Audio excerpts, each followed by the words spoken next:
Hey everybody, Tony here, and welcome back to TTBurger Game Reviews. And right now, I'm having some M&Ms. And I love M&Ms as much as I love chocolate. Just like most people love chocolate and such. I'm a big fan of the regular M&Ms, the milk chocolate kind, not the kind with the peanuts and stuff, because I'm not a fan of peanuts or any type of nuts or anything like that. So, milk chocolate's my favorite. Now, you're probably wondering, Tony, why are you bringing this up in a game review? Well, for today's episode, I'm going to be looking at a game that's based on the M&Ms, and this game could have been awesome, but sadly it falls flat big time. M&M Shell Shock for the PlayStation 1. Now, before I start talking about this game, I should mention that M&M Shell Shock was actually first released on the PC under the name M&M's The Lost Formulas, which is basically a platformer game where you also solved math problems too, which is a stupid idea, because the last thing I want to do in a video game is solve math equations and such. But then they brought the game to the PS1 where it doesn't have the math problems in it, but the game is still a pile of shit to begin with, because there are so many problems with the platforming elements and such in this game that, yeah, I should mention it's a platformer, that there's so many things wrong with it that you will not enjoy this game at all. Even people who love M&Ms as well, especially the commercials and such, won't even have a good time with this game at all. So let's start it with the story, and the story is actually pretty interesting. It stars the red M&M and the yellow peanut M&M leaving for a vacation, and while they plan to leave, the red M&M asks the yellow peanut M&M who did he leave in charge of the factory. And it turns out the yellow peanut left the M&M minis in charge of the factory, and they're causing havoc in the factory, and it's up to them to stop the madness and such. And the story is pretty hokey, just like how the M&Ms are. So the story fits. But that only gives you the false impression that this game is good. And I should say that, like, I'm gonna be going a little bit out of order here, probably depending on how I feel like talking here. But like, as you can see here, the game's graphics are a mixed bag. The cutscenes look nice, even though the frame rate is not the greatest. But the in-game graphics are very bad. Like the character models are blocky, the backgrounds are bland, and it's just a boring game to look at. Just a bunch of simple looking colors and simple little background stuff. Just nothing interesting. But as we get into the game here, we start off. I should mention that we only get to play as the yellow peanut M&M. We're not playing as the red M&M because he's the one making you do all the dirty work. We start off here in this very bad driving section. Yeah, great way to start off a platform game with a bad driving section. And I will get to the problems later, but the controls in the driving section are so slippery, and just, you slide all over the place. You can't slow down, you can't speed up, there's no brake button or whatever. It's basically a tutorial level kind of to give you as many lives as you can by hitting the M&M boxes. Each box has a different variety of M&Ms in them, with the blue one having 100. And it's very easy at first to get extra lives, so yeah, but by the time I finished this level, I had like about 20 lives, so yeah, that's pretty crazy there. So basically, the driving portion here, this drive mode, if you hit one thing, you go back to the beginning of the level or at the checkpoint. And then after that, we get into the meat of the game, which is basically this.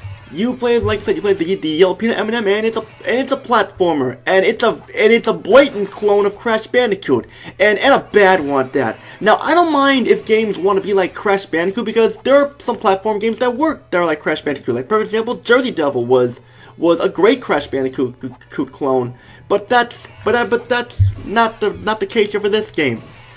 Anything you touch in this game, almost anything you touch in this game will kill you. Anything you touch. And, like, you touch the floor, you get killed. You, touch chocolate. Yeah! I should point it out. You're a chocolate candy, and you die when touching chocolate. What the hell, game? What the hell? I mean, what? How can chocolate kill a chocolate candy? And the yellow peanut M&M even rips off Crash Bandicoot's moves. Like, I mean, I know Jersey Devil had a spin move, but at least it was a little different and stuff like that. It didn't copy it completely. But here, the Yellow Peanut copies Crash Bandicoot's spin move, and like, it just, I know there are people who like this game, but still, it's like, believe me, this game is nowhere near as fun as you think. I mean, all you're basically doing is hitting boxes, reaching the end of the level. There's basically much no secrets or whatever, like how it was in Crash Bandicoot. They even got TNT and Nitro boxes too, just like in Crash Bandicoot. And yet, you're basically just going around the factory, just trying to stop the minis, fighting bosses and such, and that's basically it. The enemies don't really put up much of a fight. They don't even attack. The enemies don't even attack you. The only way they'll hit you is if you run into them on accident. Because the controls in the on-foot sections or the platform sections are very, very weighted. Jumping is a nightmare because you don't know if you're going to land the jump correctly or not. And there are times where even when you do land properly or try to hit an enemy, you'll die anyway. It's like, it's just crazy here. It's like, oh well, we'll make the game. We'll have an easy game, but we'll make it more challenging by having cheap deaths in there where it's almost anything in the environment could kill you. Like a puddle of chocolate, or the floor, or just touching touching a green floor area, or so, or just doing whatever.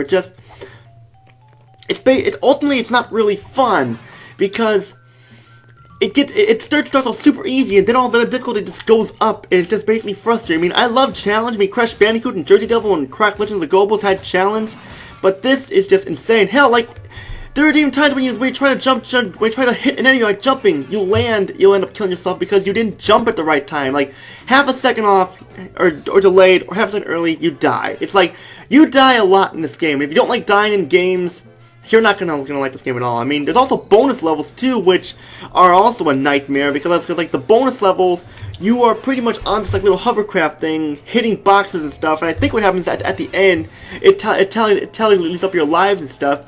But here's the main problem with the bonus levels. You have to go through like little entrances and stuff like that, like little openings and stuff in certain objects. And if you're not in the dead center, you die and lose a life. And I don't even know what happens. I never beat any of the bonus levels because like the bonus levels were just impossible for me to beat. And yet, I will admit, just talking about sound here, the voice acting is awesome, and the actors from the commercials are in the game, and they do a fantastic job at reprising their lines. But still, why couldn't they put the same amount of effort they did in the story and the cutscenes and the voice acting as they did with the gameplay? Like, if they put the same amount of effort into the gameplay, this game would have been awesome. But no, it's just a bunch of cheap deaths. In fact, I actually did lose all those lives and stuff. Like when I got to like level 5, and yet it was just a nightmare of a game. I mean, they could have done a lot more with this game, but instead, it's just basically a joke. I mean, it's better than the kart racer, M&M's kart racing that was released on the Nintendo Wii and Nintendo DS. At least this game was better than this. But still, if you're gonna make a platformer game, you at least make a good one. A good one that doesn't involve cheap deaths and doesn't rip off Sony's mascot at the time, Crash Bandicoot. And like expect a review of the Crash Bandicoot series in the future. Just letting that out there. And like, it basically, like I said before, just basically the same thing, going through the factory. And also I mentioned the boss fights too. You can exploit the boss's weaknesses very quickly, and they can get killed by chocolate dripping from pipes and TNTs and stuff. And yet you're just it's just exploiting the weakness and just And also the load times are really long as well. For a game that doesn't look really good in-game graphic-wise, this is a joke. It's a joke.